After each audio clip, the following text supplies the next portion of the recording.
Hello नमस्कार। आज हम इस वीडियो में चर्चा करने वाले हैं राजस्थान के प्रमुख टाइगर रिजर्व, राष्ट्रीय उद्यान और राजस्थान के प्रमुख है शुभंकर, जो आपके कॉम्पिटिटिव एग्जाम के लिए मोस्ट इम्पोर्टेंट रहने वाला है। तो चलिए शुरुआत करते हैं। सबसे पहले हम देखते हैं राजस्थान के प्रमुख टाइगर रिजर्व। राजस्थान के प्रमुख टाइगर रिजर्व की बात करें तो सबसे पहला टाइगर रिजर्व है Ranthambore tiger reserve.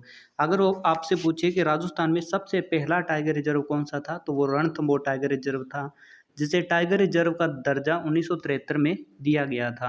Ranthambore tiger reserve Sawai Madhopur, Karauli, Bundi और टोंक जिले में फैला हुआ है। दूसरा है सारिस्का टाइगर रिजर्व, जिसे 1978 में टाइगर रिजर्व का दर्जा दिया गया। ये अलवर और कोटपुतली बहरोड जिले में फैला हुआ है। नेक्स्ट है मुकुंदरा हिल टाइगर रिजर्व, जिसे टाइगर रिजर्व का दर्जा 2013 में दिया गया। ये कोटा, बूंदी, झालावाड़ और चित्तौड़गढ़ जिले में फैला हुआ है। नेक्स्ट है रामगढ़ विषधारी। रामगढ़ विषधारी टाइगर रिजर्व 2022 में इसे टाइगर रिजर्व का दर्जा दिया गया था। ये प्रीवियस ईयर एग्जाम में बहुत ज़्यादा बार पूछा गया था। रामगढ़ विषधारी टाइगर रिजर्व ये कहाँ पर है? ये कोटा और बूंदी जिले में है। नेक्स्ट है धौलपुर करौली टाइगर रिजर्व, जिसे टाइगर रिजर्व का दर्जा 2023 में दिया गया। ये भी बहुत ज़्यादा बार पूछा गया है प्रीवियस ईयर एग्जाम में। उससे इसमें कौन कौन से ज़िले हैं? तो इसमें धौलपुर और करौली ज़िले आते हैं। ठीक है, तो राजस्थान के प्रमुख टाइगर रिजर्व कौन कौन से हैं? रणथंभौर टाइगर रिजर्व 1973 में दर्जा दिया गया। सारिस्का, जिसे 1978 में दर्जा दिया गया। मुकुंदरा हिल, जिसे 2013 में दर्जा दिया गया। रामगढ़ विषधारी, जिसे 2022 में दर्जा दिया गया। और धौलपुर करौली टाइगर रिजर्व, जिसे 2023 में टाइगर रिजर्व का दर्जा दिया गया। अब हम देखने वाले हैं राजस्थान के प्रमुख रामसर स्थल। तो हाल ही में कुछ रामसर स्थल बने हैं, तो इसलिए ये आपके लिए कॉम्पिटिटिव एग्जाम के लिए मोस्ट इम्पोर्टेंट है। तो रामसर साइट की बात करें तो अगर आपसे पूछे कि राजस्थान की पहली रामसर साइट कौन सी है, तो राजस्थान की पहली रामसर साइट है केवलादेव। केवलादेव राजस्थान की पहली रामसर साइट है और ये कहाँ पर है? ये भरतपुर में है, जिसे रामसर साइट का दर्जा 1981 ईस्वी में दिया गया था। नेक्स्ट है सांबर। सांबर कहाँ पर है? जयपुर में है। 1980 ईस्वी में इसका निर्माण किया गया। और नेक्स्ट है खिंचन। खिंचन खिंचन कहाँ पर है? खिंचन फलोदी में है। खिंचन कहाँ पर है? खिंचन फलोदी में है, जिसे दर्जा कब दिया गया था? रामसर साइट का 5 जून 2025 में दिया गया था। नेक्स्ट है मेनार। मेनार उदयपुर में है, जिसे 5 जून 2025 में रामसर साइट का दर्जा दिया गया। और सिलीसेड झील। सिलीसेड झील कहाँ पर है? अलवर में है, जिसे 12 दिसंबर 2025 में रामसर साइट का दर्जा दिया गया था। ठीक है, तो ये लेटेस्ट है मेनार। मेनार उदयपुर, जिसे 5 जून 2025 में रामसर साइट का दर्जा दिया गया। तो ये कॉम्पिटिटिव एग्जाम के लिए मोस्ट इंपॉर्टेंट है। नेक्स्ट है सिलीसेड। ये दोनों ना लेटेस्ट है, इसीलिए ये आपके एग्जाम की दृष्टि से मोस्ट इंपॉर्टेंट है। और पहली तो आपको याद रखनी है कि पहली रामसर साइट कौन सी है? केवलादेव राष्ट्रीय उद्यान, केवलादेव रामसर साइट। नेक्स्ट हम चर्चा करेंगे राजस्थान के प्रमुख राष्ट्रीय उद्यान पर। तो राजस्थान के प्रमुख राष्ट्रीय उद्यान देखने वाले हैं।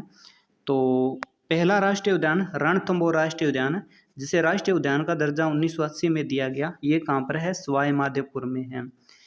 नेक्स्ट है केवलादेव राष्ट्रीय उद्यान, जिसे राष्ट्रीय उद्यान का दर्जा 1981 में दिया गया। ये कहाँ पर है? भरतपुर में है केवलादेव राष्ट्रीय उद्यान। नेक्स्ट है मुकुंदरा हिल राष्ट्रीय उद्यान। मुकुंदरा हिल राष्ट्रीय उद्यान, जिसे राष्ट्रीय उद्यान का दर्जा 2012 में दिया गया। ये कहाँ पर है? कोटा और चित्तौड़गढ़ में है। तो ये राजस्थान के प्रमुख राष्ट्रीय उद्यान थे। नेक्स्ट हम चर्चा करते हैं राजस्थान के प्रमुख जिलों के प्रमुख शुभंकर या फिर उनके प्रतीक चिन्ह। तो अजमेर। अजमेर का शुभंकर कौन सा है? अजमेर का शुभंकर है खड़मोर। अलवर। अलवर का शुभंकर है सांबर। बांसवाड़ा का शुभंकर है जलपीपी। बारा का शुभंकर है मगरमच्छ। और बाड़मेर का शुभंकर कौन सा है? मरु लोमड़ी। मरु लोमड़ी बाड़मेर का शुभंकर है। नेक्स्ट है भरतपुर। भरतपुर का शुभंकर कौन सा है? भरतपुर का शुभंकर है सारस्क्रेन। कौन सा है? सारस्क्रेन है। भीलवाड़ा। भीलवाड़ा का शुभंकर है मोर। ये मोस्ट इंपॉर्टेंट है भीलवाड़ा। जो इम्पोर्टेंट है वो आपको बताता चला जाऊंगा। और बीकानेर का शुभंकर कौन सा है? बीकानेर का है भट्ट तितर। बूंदी का कौन सा है? बूंदी का है सुरखाब। चित्तौड़गढ़ का शुभंकर है चौसिंगा। चूरू का शुभंकर है कृष्णमर्ग। और तोसा का शुभंकर कौन सा है? खरगोश। धौलपुर का शुभंकर कौन सा है? धौलपुर का है पंचीरा। कौन सा है? धौलपुर का पंचीरा है। डूंगरपुर, डूंगरपुर का शुभंकर कौन सा है? जांगिल है। और हनुमानगढ़ का शुभंकर कौन सा है? छोटा किलकिला हनुमानगढ़ का शुभंकर है। नेक्स्ट है जयपुर, जो मोस्ट इंपॉर्टेंट है। जयपुर का शुभंकर मोस्ट इंपॉर्टेंट रहता है। तो जयपुर का शुभंकर कौन सा है? चीतल है। जैसलमेर का भी मोस्ट इंपॉर्टेंट है। कौन सा है? गोडावण है। जैसलमेर का गोडावण है। और जालोर का कौन सा है? जालोर का भालू है। और झालावाड़ का शुभंकर है गागरोनी तोता। झुंझुनू का कौन सा है? झुंझुनू का है काला तितर। और जोधपुर का है कुर्जा। जोधपुर वाला भी मोस्ट इंपॉर्टेंट है। जोधपुर का कौन सा है शुभंकर है? कुर्जा है। और क्रोली, क्रोली का शुभंकर कौन सा है? क्रोली का है घड़ियाल। क्रोली का कौन सा है? घड़ियाल है। और कोटा का है उदबिलाव। नागौर का शुभंकर है राजहंस। पाली का शुभंकर है तेंदुआ। प्रतापगढ़ का शुभंकर है उड़न गिलहरी। और राजसमंद का शुभंकर है भेड़िया। और सवाई माधोपुर का शुभंकर है बाघ। सवाई माधोपुर का कौन सा है? सवाई माधोपुर का है बाघ। नेक्स्ट है सीकर। सीकर का शुभंकर कौन सा है? सीकर का शुभंकर है शाहीन। सिरोही का शुभंकर है जंगली मुर्गा। और श्री गंगानगर का मोस्ट इंपॉर्टेंट है श्री गंगानगर का शुभंकर है चिंकारा। टोंक का शुभंकर है हंस। और उदयपुर का कौन सा है? उदयपुर का है बिज्जू। बिज्जू उदयपुर का शुभंकर है। तो आज के लिए इतना ही। अगर आपको इसकी पीडीएफ चाहिए तो इसकी पीडीएफ इसी वीडियो के डिस्क्रिप्शन बॉक्स में टेलीग्राम लिंक दिया है, वहाँ पर आपको पीडीएफ मिल जाएगी। तो आज के लिए इतना ही, मिलते हैं नेक्स्ट सेशन में। Thank you.